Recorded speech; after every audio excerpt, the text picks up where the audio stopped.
Welcome to week 3 in our study of the book of Philippians.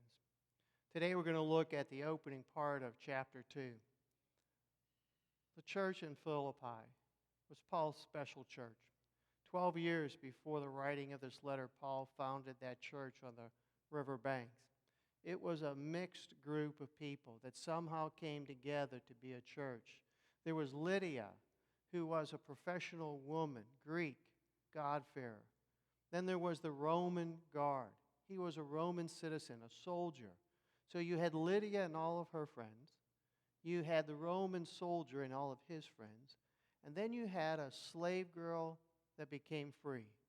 So you had the slave girl and all of her friends. And together they made up a church, a community of faith. They were bonded to Paul. Wherever Paul would go in ministry, they would send a gift. And Paul then would send back, with the person who brought the gift, words of encouragement.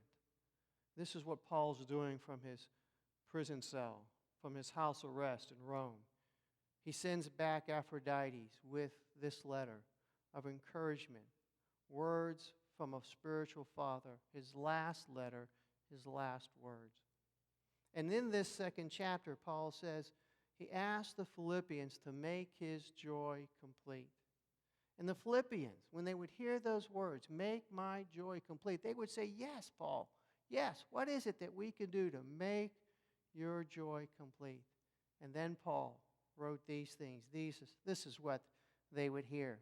He said, be like-minded, have the same love, be one in spirit, one in purpose. Do nothing out of selfish ambition. In humility, consider others better than yourselves. Look not only to your own interest, but the interest of others. You could almost hear the Philippians saying, well, Paul, is there anything else we could do?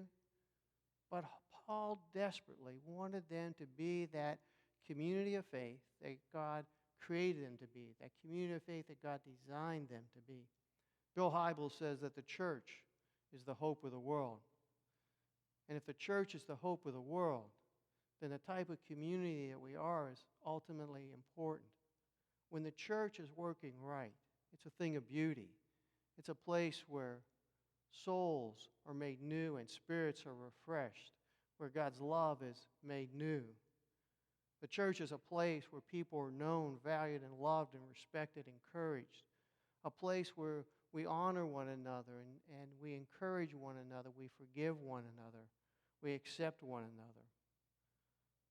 For Paul, his ultimate desire for that church in Philippi is to be that kind of community, to continue to strive to be that community of faith that God created them to be, that God designed them to be. Because when it works, it's a thing of beauty. It's a place where souls are made new and spirits are refreshed and God's love is made real. So as we go through this week, think about Paul's words. Think about your own behavior in life and the community of faith in which you live.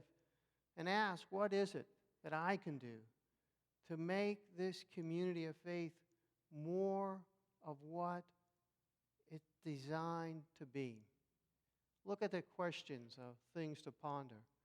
Check out the other scriptures to reflect upon the Lectio Divina and Imago Divina passages, and think about it and ask God, what can I do to make this community of faith a special place? Have a great week. Thank you.